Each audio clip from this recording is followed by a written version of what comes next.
2월 29일 오늘의 말씀은 마가복음 7장 24절에서 37절입니다.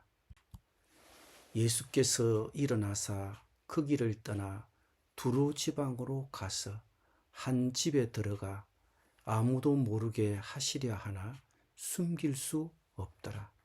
이에 더러운 귀신 들린 어린 딸을 둔 한 여자가 예수의 소문을 듣고 곧 와서 그 발 아래에 엎드리니, 그 여자는 헬라인이요 수로보니게 족속이라. 자기 딸에게서 귀신 쫓아내 주시기를 간구하거늘 예수께서 이르시되, 자녀로 먼저 배불리 먹게 할지니 자녀의 떡을 취하여 개들에게 던짐이 마땅치 아니하니라. 여자가 대답하여 이르되, 주여 올소이다마는 상 아래 개들도 아이들이 먹던 부스러기를 먹나이다. 예수께서 이르시되, 이 말을 하였으니 돌아가라.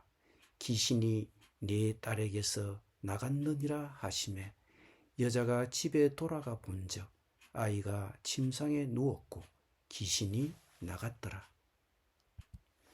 예수께서 다시 두로 지방에서 나와 시돈을 지나고 데가볼리 지방을 통과하여 갈릴리 호수에 이르시매, 사람들이 기먹고 말 더듬는 자를 데리고 예수께 나와 안수하여 주시기를 간구하거늘 예수께서 그 사람을 따로 데리고 무리를 떠나사 손가락을 그의 양 귀에 넣고 침을 뱉어 그의 혀에 손을 대시며 하늘을 우러러 탄식하시며 그에게 이르시되, 에바다 하시니 이는 열리라라는 뜻이라. 그의 귀가 열리고 혀가 맺힌 것이 곧 풀려 말이 분명하여졌더라. 예수께서 그들에게 경고하사 아무에게도 이르지 말라 하시되, 경고하실수록 그들이 더욱 널리 전파하니 사람들이 심히 놀라 이르되, 그가 모든 것을 잘하였도다. 못 듣는 사람도 듣게 하고 말 못하는 사람도 말하게 한다 하니라. 아멘.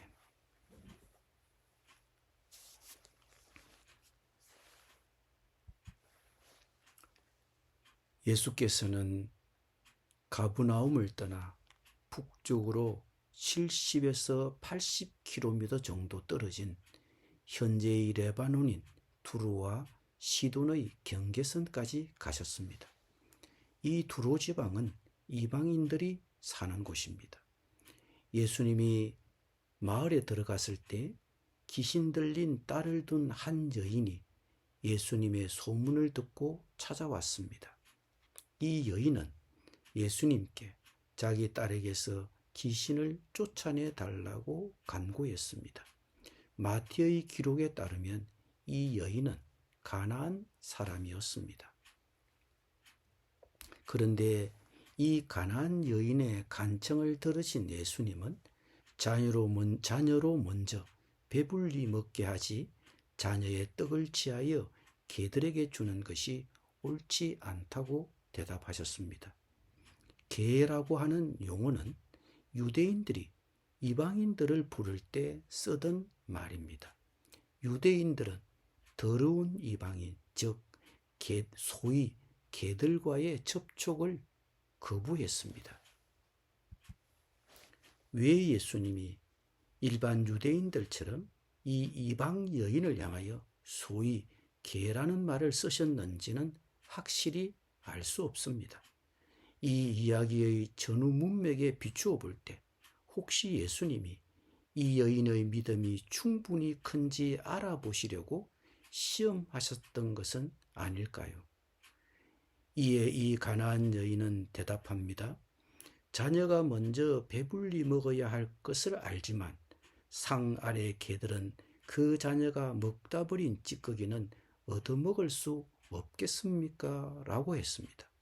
즉 유대인들이 먼저 먹어야 하겠지만 유대인들이 먹다 남은 찌꺼기는 이방인은 얻어먹을 수 있지 않겠느냐는 이방 여인의 대답입니다. 예수님은 이방인이 사는 곳에 오셨습니다. 그럼 이 사건은 우연입니까? 이 이방 땅에 오시기 바로 전에 예수님은 정결법을 두고 종교 지도자들과 논쟁하셨습니다. 그리고 깨끗한 음식과 부정한 음식의 구별을 없애셨습니다. 참된 정결은 마음에 있다고 하셨습니다. 정결법은 깨끗한 음식과 부정한 음식을 구별하는 것을 통해 유대인들이 이방인과 구별하여 자신들의 정체성을 세우는 상징적인 규례입니다.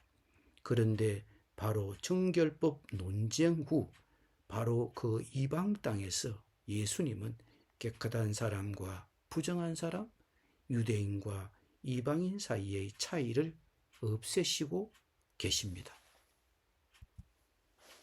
예수님은 이 이방 여인에게서 겸손함과 믿음을 보시고 이 말을 하였으니 돌아가라고 하셨습니다. 이 여인이 집에 돌아와 보니 아이가 침상에 누워있고 귀신이 나갔음을 확인했습니다. 이 이방 여인은 바로 유대인들이 괴라고 경멸한 소위 부정한 음식, 즉 이방인이 받은 구원을 보여줍니다.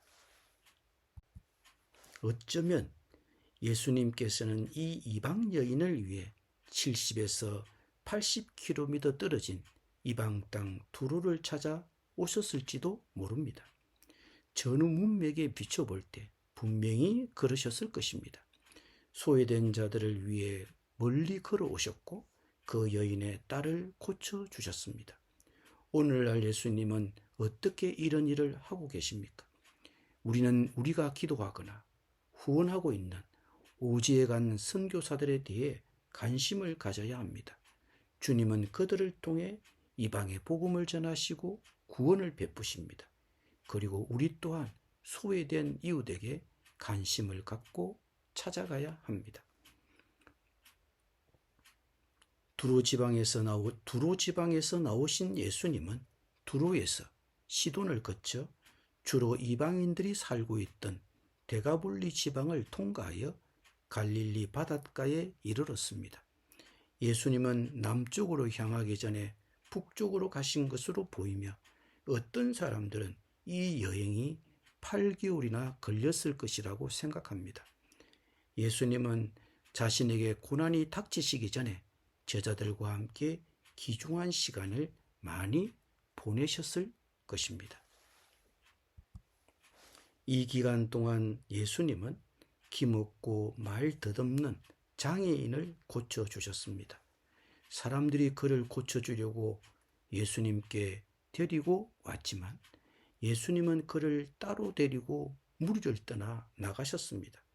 그를 위한 예수님의 배려를 볼 수 있습니다. 청각장애인들은 군중 속에서 보통 당황합니다. 이런 상황에서 장애인을 무리에게서 벗어나 따로 데리고 나가신 예수님은 하늘을 우러러 탄식하시며 에바다라고 하셨습니다. 말씀하셨습니다. 즉시 그 사람은 나았습니다. 예수님이 취하신 이런 행동은 이 치유가 마술에 의한 것이 아니라 기도에 대한 응답으로 하나님이 하신 것임을 이 장애인이 이해할 수 있도록 하기 위해 의도된 것이었을 것입니다. 예수님은 그를 고쳐주시기에 앞서 그 사람 속에 믿음을 불러일으키기 원하셨습니다. 그리고 예수님이 하늘을 보고 단식하신 것은 기먹고 벙어리 된 사람이 이해할 수 있도록 보여주신 눈에 보이는 그림 언어였습니다. 에바다는 이 장애인의 모국어로 열리라라는 뜻입니다. 예수님이 이 사람이 이해하기 쉽도록 그 사람의 모국어를 쓰셨습니다. 그리고 예수님은 손가락을 그의 양귀에 놓고 침을 뱉어 그의 해에 손을 대시며 하늘을 우러러 탄식하시며 그에게 에바다 하셨습니다. 예수님께서는 도움이 절실한 사람에게 특별한 관심을 보이셨습니다. 그의 문제에 맞춤한 언어와 행동을 하시고 믿음을 불러일으키도록 의도된 행동도 하셨습니다. 소외된 이들을 만나기 위해 먼 거리였지만 한 사람을 위해 찾아가셨습니다. 우리는 지금 누군가를 도울 수 있습니까? 누군가를 찾아가야 합니까? 그들의 믿음을 위해서라면 어떤 창의성을 발휘해야 합니까? 기도드립니다. 주님, 소외된 이웃을 생각합니다. 도움이 절실한 분들에게 특별한 관심을 갖게 하여 주옵소서.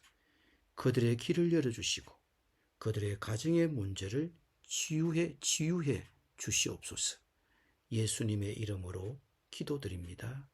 아멘.